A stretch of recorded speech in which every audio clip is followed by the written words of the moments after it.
तो दोस्तों आज मार्च की 28 तारीख है और आज का जो ये वीडियो है ये ओलियंडर या कनेर के पौधे पर है। ये जो आप देख रहे हैं दोस्तों ये मेरा 3 साल पुराना हाइब्रिड ओलियंडर, जिसको हाइब्रिड वाली वैरायटी बोलते हैं, वो वाला कनेर का पौधा है और ये सफ़ेद रंग में है। तो आज की इस वीडियो में आपके साथ शेयर करूंगा कि अगर आप भी अपने कनेर के पौधे पर सेम मेरी तरह से इसी तरह से हैवी फ्लावरिंग चाहते हैं, गुच्छे में चाहते हैं, देखिए धीरे धीरे ये जो प्लांट है ये बिल्कुल एक ट्री की तरह जो है वो रेडी होने लगा है।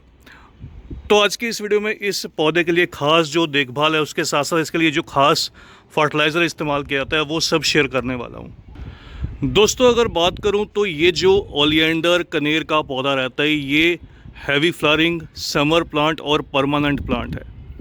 परमानेंट है क्योंकि ये सारा साल भर चलता है। हैवी फ्लावरिंग है, गर्मी के मौसम में ज़्यादातर इस पर जो फूल हैं वो आते हैं, सर्दी के मौसम में भी, हालांकि ये कंप्लीट रेस्ट या डोरमेंसी में नहीं जाता। जो ये हाइब्रिड वैरायटीज़ हैं ये थोड़ी बहुत जो ग्रोथ है वो ज़्यादा सर्दी के मौसम में भी करती रहती हैं, जैसे मेरे इस पौधे ने की थी। लेकिन धूप पसंद ये पौधे रहते हैं, पूरी तेज़ दिन की धूप जो है वो सारे दिन की धूप इन पौधों को अच्छी लगती है। तो सबसे पहला तो यही ज़रूरी काम है, अगर आप इन पौधों से अच्छी फ्लावरिंग चाहते हैं तो इनको पूरी धूप में प्लेस कीजिए, जहाँ पर लगभग इनको सारे दिन की धूप मिले। नंबर 2 पर हाइब्रिड वैरायटी बताने का इस वीडियो की स्टार्टिंग में आपको जो मेन मकसद था या मीनिंग था, उसका रीज़न ये था क्योंकि ये पौधा मैंने गमले में ग्रो किया और गमले का जो साइज़ है वो केवल 8 से 10 इंच का। तो हैवी फ्लावरिंग के लिए आपको इसकी स्पेशली जो है वो ड्वार्फ वैरायटीज़ या हाइब्रिड जो वैरायटीज़ हैं उनका चुनाव करना होगा। अगर आप इसकी देसी वाली वैरायटी जो ट्री की तरह ग्रो करती है, पेड़ की तरह, सड़क किनारे आपको आसपास लगी हुई अक्सर दिखाई देती है, तो वो वाली जो वैरायटी रहती है वो बहुत जल्दी गमले के अंदर रूट बाउंड होती है। इसलिए वैसी वैरायटीज़ को ना चूज़ करके आप इसके बहुत से जो मल्टीपल कलर्स हैं वो हाइब्रिड वैरायटीज़ में अवेलेबल रहते हैं, आप उनको ग्रो कर सकते हैं और उनकी जो कटिंग्स हैं वो भी ईजिली ग्रो करती हैं। तो आप चाहे तो इसको कटिंग से या फिर इस तरह से जो है वो सिंपली इसका नर्सरी से प्लांट लेकर वो ग्रो कर सकते हैं। अगर नर्सरी की बात हुई है तो नर्सरी के प्लांट का अगर प्राइस की बात करूं, इनके नॉर्मल जो नर्सरीज पर प्राइसेस रहते हैं वो बहुत ही कम रहते हैं। छोटे जो प्लांट्स हैं वो 20, 30, 40 रुपीज़ की रेंज में आपको ईजिली मिल जाएंगे। थोड़े से मैच्योर प्लांट्स भी कुछ नर्सरीज पर अवेलेबल रहते हैं, उनके जो प्राइसेस हैं थोड़े से हाई रहते हैं। अगली अगर बात करूं दोस्तों, ये जो पौधा है ये थोड़ा सा टॉक्सिक पौधा में से आता है। अगर आप इसकी स्टेम्स को, ब्रांचेस को कट कीजिएगा तो इसमें से एक सैप निकल कर आता है, वाइट कलर का सैप। तो वो थोड़ा सा जहरीला रहता है, उसको बच्चों से या उसको हाथ पर टच करने से थोड़ी सी इचिंग हो सकती है, खुजली हो सकती है। और उसको अगर आप सैप को कोई डॉग या कुछ निकल जाएंगे तो उनके स्टमक में प्रॉब्लम हो सकती है। इसलिए इसका जो सैप है वो थोड़ा सा जहरीला रहता है।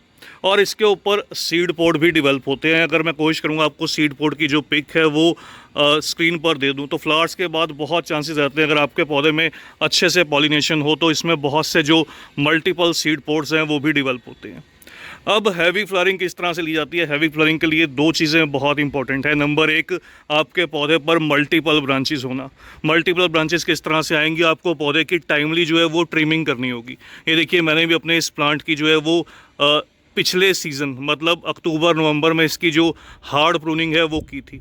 तो उसके बाद मुझे यहाँ से जो मल्टीपल ब्रांचेस हैं वो मिली। क्योंकि आप इसको गमले में ग्रो कर रहे हैं तो आपकी चॉइस है, आप इसकी कितनी एक पर्टिकुलर हाइट को पसंद करते हैं। जैसे ये मेरा जो प्लांट है ये लगभग कह लीजिए कि 2 से 2.5 फीट हाइट का है।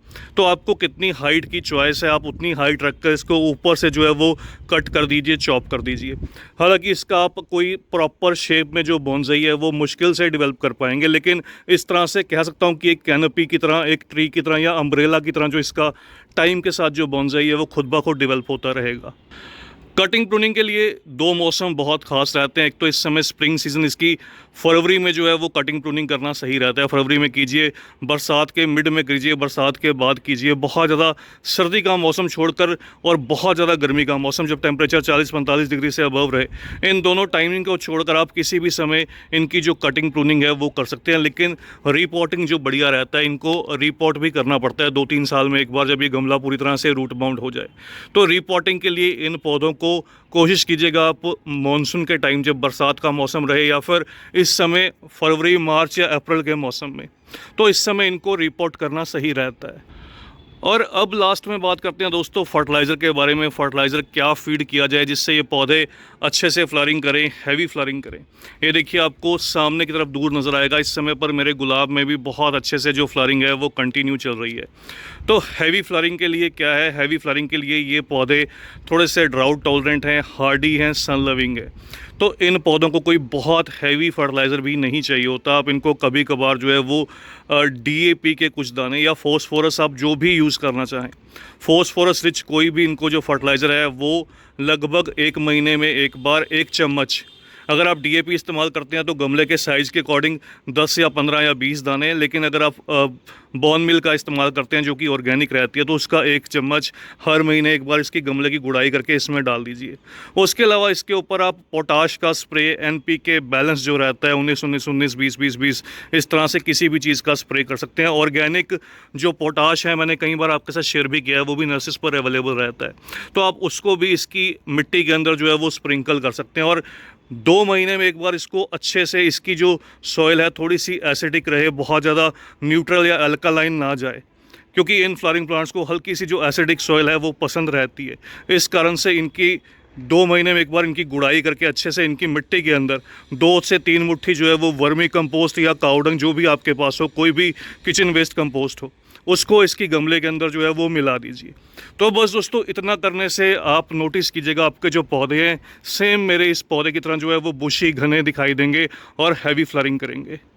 इस वीडियो को एंड करने से पहले मैं आपको बता दूं, इस पौधे की रीपॉटिंग की और कटिंग प्रूनिंग की जो वीडियो है उसका लिंक जो है वो आपको डिस्क्रिप्शन में मिलेगा, वहां से आप ज़रूर देखिएगा उस वीडियो को।